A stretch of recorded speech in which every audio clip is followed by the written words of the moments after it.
بسم اللہ الرحمن الرحیم۔ السلام علیکم دوستو، ہمارے چینل کو سبسکرائب کریں اور ویڈیو کو لائک اور شیئر کریں تاکہ ہمارا جابر رضی اللہ تعالیٰ عنہ فرماتے ہیں کہ رسول کریم صلی اللہ علیہ وآلہ وسلم نے ارشاد فرمایا، اللہ اکبر۔ دیکھیے، کہیں کہا گیا کالا کالا نبی صلی اللہ علیہ وسلم، کہا گیا کالا کالا رسول اللہ صلی اللہ علیہ وسلم، کہیں کہا گیا کالا کالا ابو القاسم صلی اللہ علیہ وسلم۔ کیسے رنگ ہیں۔ حضرت عائشہ بھی روایت کرتی ہیں حضور کی حدیث، تو کبھی نہیں کہتی کہ کالا کالا زوجی، میرے شوہر نے کہا، وہ بھی کہتے ہیں کالا کالا رسول اللہ، میرے رسول نے کہا۔ حضرت عباس روایت کرتے ہیں تو کبھی نہیں کہتے کہ میرے بھتیجے نے کہا، وہ بھی کہتے ہیں کالا کالا رسول اللہ صلی اللہ علیہ وسلم۔ اللہ اکبر۔ حضرت علی روایت کرتے ہیں، حضرت علی حضور کے بھائی لگتے ہیں نا، تو کبھی نہیں کہتے کالا کالا اخی، میرے بھائی نے کہا، وہ بھی کہتے ہیں کالا کالا رسول اللہ صلی اللہ علیہ وسلم۔ اللہ اکبر۔ یار رسول کا رشتہ کتنا بڑا رشتہ ہے۔ تو کوئی نہیں کہتا میرے شوہر نے کہا ہے، کوئی نہیں کہتا میرے بھتیجے نے کہا ہے، کوئی نہیں کہتا کہ میرے بھائی نے کہا ہے، سارے کہتے ہیں میرے رسول نے کہا ہے۔ تو یار یہ کتنا بڑا رشتہ ہے، کتنا عظیم رشتہ ہے، تو اس رشتے کے ساتھ فخر ہوتا ہے، ناز ہوتا ہے۔ اللہ اکبر۔ تو یہ کیا کہتے ہیں؟ کالا ابو القاسم۔ اب یہ کہتے ہیں کالا کالا رسول اللہ صلی اللہ علیہ وسلم۔ رسول کریم صلی اللہ علیہ وسلم نے ارشاد فرمایا، اُرِدَتْ عَلَيَّ النَّارُ، میرے اوپر جہنم کو پیش کیا گیا، میں نے جہنم کا ملاحظہ کیا تو میں نے وہاں ایک عورت کو دیکھا، اس کی ایک بلی تھی، اس بلی کی وجہ سے اس کو میں نے عذاب میں مبتلا دیکھا۔ کیسے بلی کی وجہ سے اس کو عذاب دیا جا رہا تھا؟ اس نے بلی کو باندھا ہوا تھا، قید کیا ہوا تھا، نہ تو اس کو وہ کوئی دودھ دیتی تھی، کوئی اس کو کھانے کے لیے چیز دیتی تھی، اور نہ ہی اس کو چھوڑتی تھی کہ وہ زمین کے کیڑے مکوڑے کھا کے اپنے پیٹ کی آگ بجھا سکے، یہاں تک کہ وہ بلی بھوک کی وجہ سے مر گئی۔ رسول اللہ فرماتے ہیں بلی کی اس مالکہ کو میں نے جہنم کی آگ میں جلستے ہوئے دیکھا۔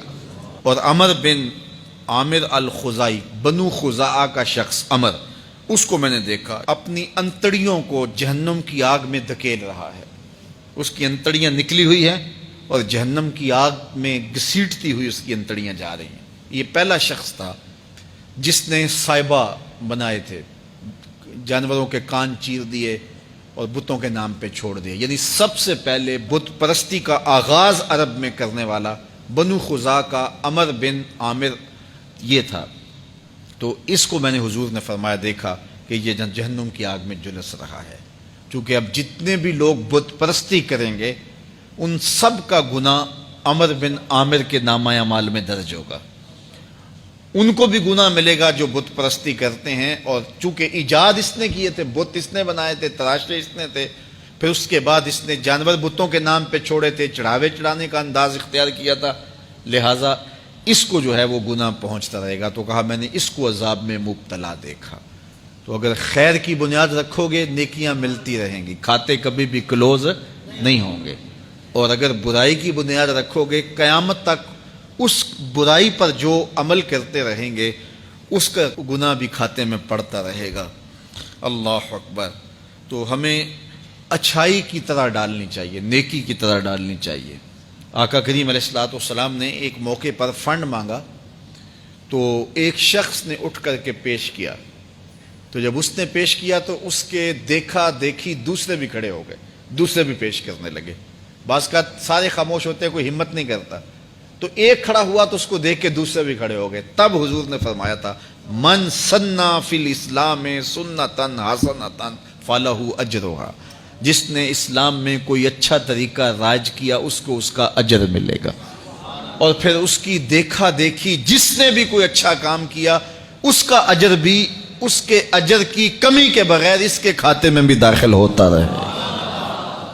اس لیے نیک، اور میں کئی لوگوں کو جانتا ہوں کہ جو جمعۃ المبارک کے اجتماع میں، پیر کے اجتماع میں لوگوں کو لے کے آتے رہے، کسی وجہ سے وہ خود نہیں آتے لیکن جن کو لے کے آتے رہے وہ اب بھی آ رہے ہیں، تو وہ اگرچہ نہیں آ رہے اور کچھ فوت بھی ہو گئے ہیں، تو جو جن کو لے کر آئے ان کے کھاتے کا ثواب ان کے نامہ اعمال کے کھاتے میں بھی درج ہوتا رہے گا۔ تو اس لیے اچھائی کی طرح ڈالو، نیکی کی طرح ڈالو، اچھائی۔ دین کی بات پھیلانا صدقہ جاریہ ہے۔ ثواب کی نیت سے ویڈیو کو شیئر ضرور کیجیے۔ جزاک اللہ۔